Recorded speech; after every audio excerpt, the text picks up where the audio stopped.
I'm just squeezing the hose to see if I can get any extra air out of the system.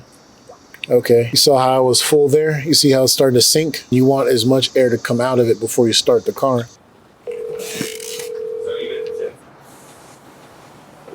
Alrighty.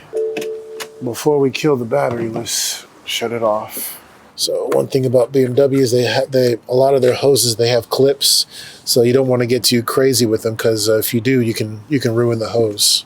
Open this up, move it around, kind of break it up.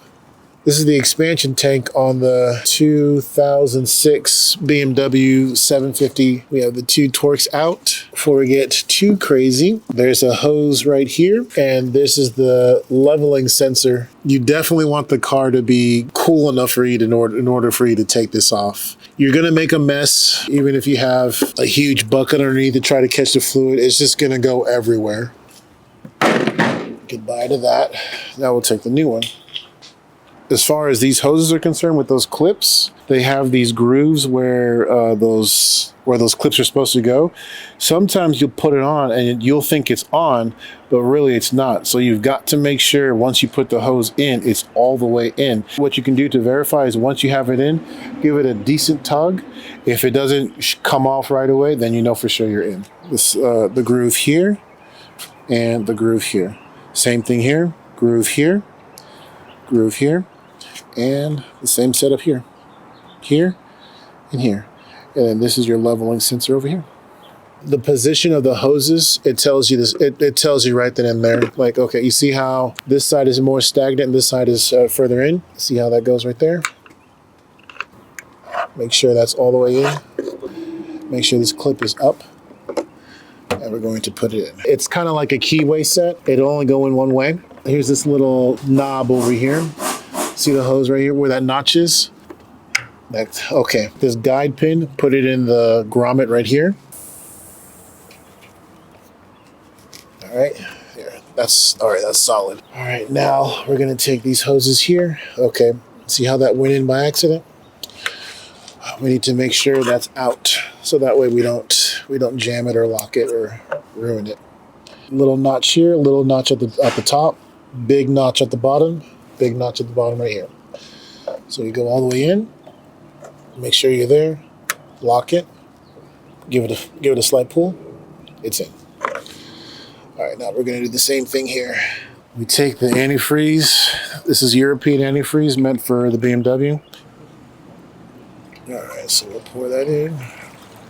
Before we start the car, we're going to pressure test it to see if we have any other leaks. After you pour it in, you want to monitor the temperature gauge and make sure you don't have any air pockets that would cause it to overheat. Once we get the antifreeze in here, we're going to turn on the heater, make sure it works well. It's doing so. That's a good indication that the heat pockets are out of the way.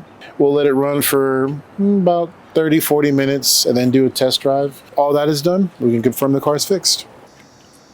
Okay, you saw how it was full there? You see how it's starting to sink? The air is in certain places where you don't want it to be, and you want as much air to come out of it before you start the car. Air pockets in the car can make the car overheat. You can't just ignore this. So now we're gonna start it up and see how she performs.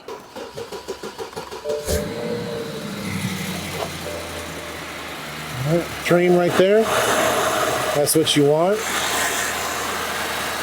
All right, before it gets hot, we're gonna shut it off and pressure test it.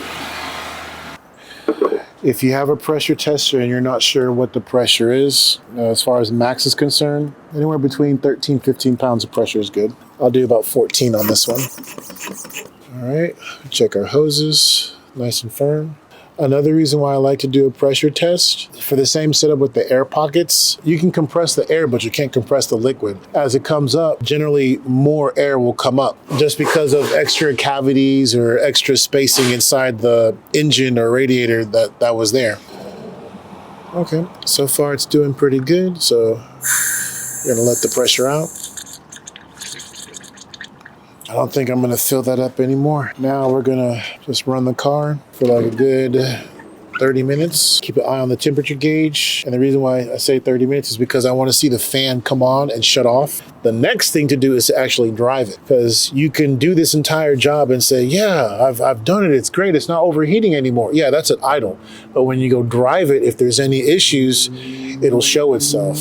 For the most part, this is simple, but you still need to know, you still need to go a little further than just the repair to verify that everything's fixed. That's interesting. That's not supposed to be loose like that. Let's go ahead and get that put together. You know, this is another good reason why you want to check out your vehicles. I could be driving and then I get to a certain point, the car shuts off. Last place I want to be is on the road and the car shuts off.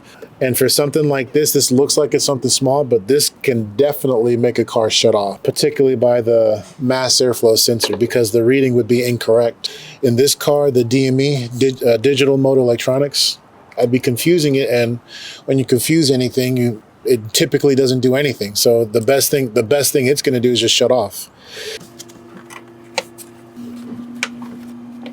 Okay.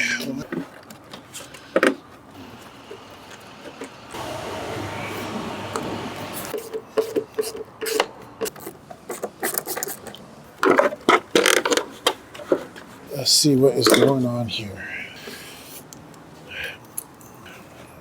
I'm going to make sure that that's on and well secured before we get out there on the road. There, perfect. Yeah, without question, that's there. That's not going anywhere. That's tight. Now this can breathe properly. Almost didn't make it there. All right. We ended up replacing this coolant reservoir that was leaking at the seams. Now we're just letting the car run. Goodbye to that. We're gonna let it run for about 30 minutes. I wanted to get to operating temperature. I want the fan to come on and turn off by itself. These are just things that I like to do to make sure the car didn't overheat severely. And then despite all that, I'll still do a test drive to make sure it doesn't overheat, because you can do that here at idle, but when you drive, you need to make sure it's not overheating too. Problems typically start small, but if you leave them that way too long, then they end up turning into a monster. Take care of a small problem before it turns into a big problem.